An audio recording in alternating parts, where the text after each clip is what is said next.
trasfondos de una batalla en América del Sur y España, ¿no?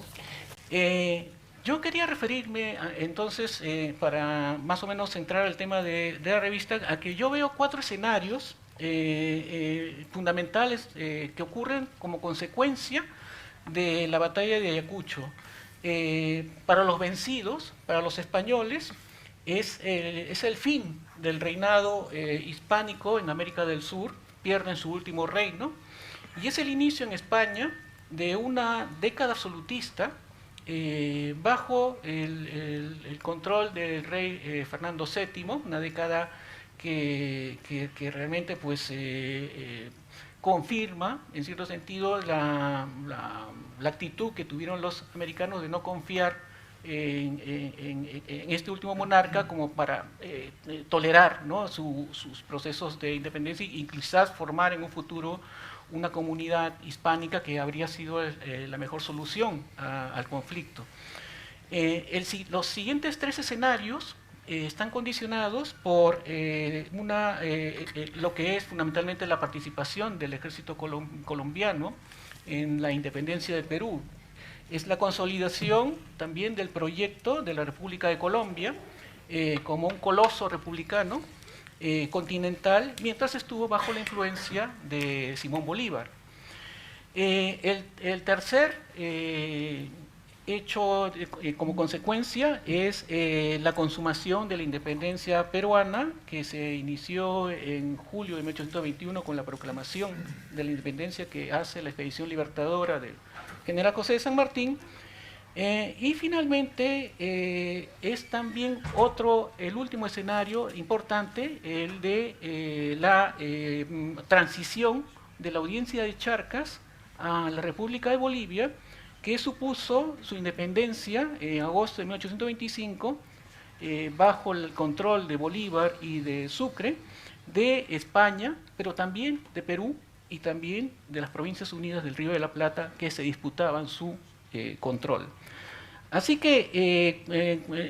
teniendo este tipo de objetivos fue el dossier que se organizó en la revista de India, fue fundamentalmente controlar este tipo de escenarios, y creo que los autores que participaron en el dossier que coordinó la doctora Irurosky pues lograron darnos este tipo de perspectiva, ¿no? El doctor, por ejemplo, Dionisio de Haro, profesor de la Universidad Rey Juan Carlos,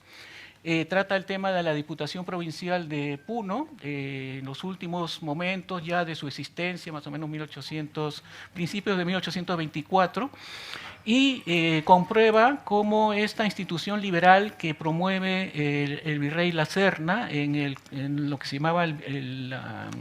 gobierno virreinal que tenía su sede en Cusco, pues en estas instancias hay una especie como de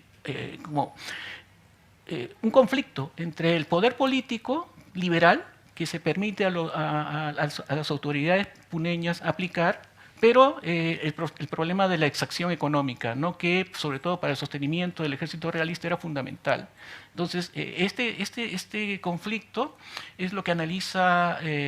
Dionisio de Haro, y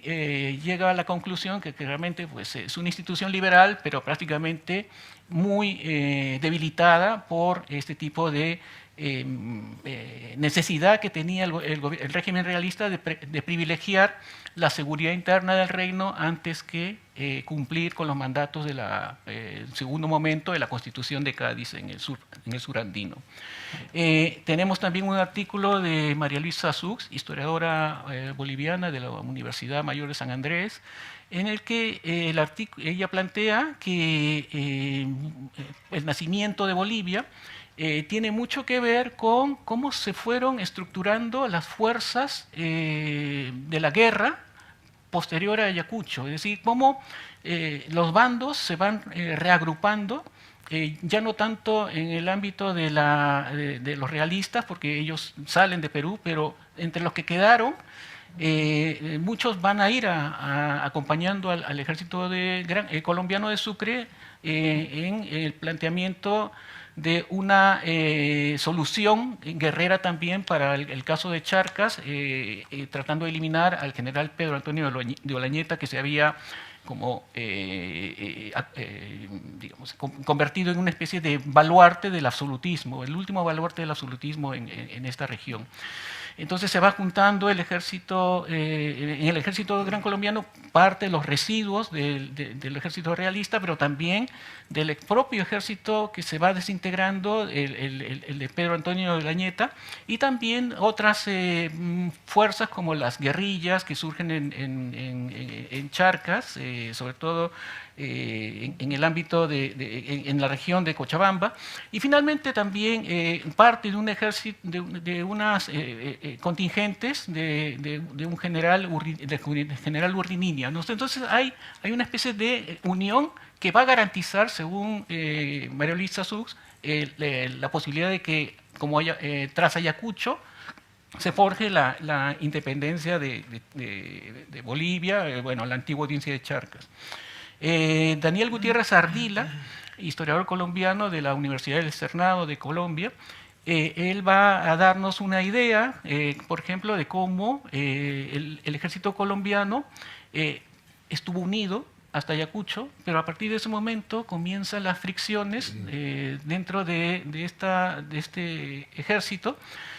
fundamentalmente motivado por cuestiones económicas, de cómo se paga un ejército, cómo se sostiene un ejército en estos términos ahora de un momento de pacificación. Entonces Gutiérrez Ardila analiza los pronunciamientos, ¿no?, que ocurren entre 1825 y 1828,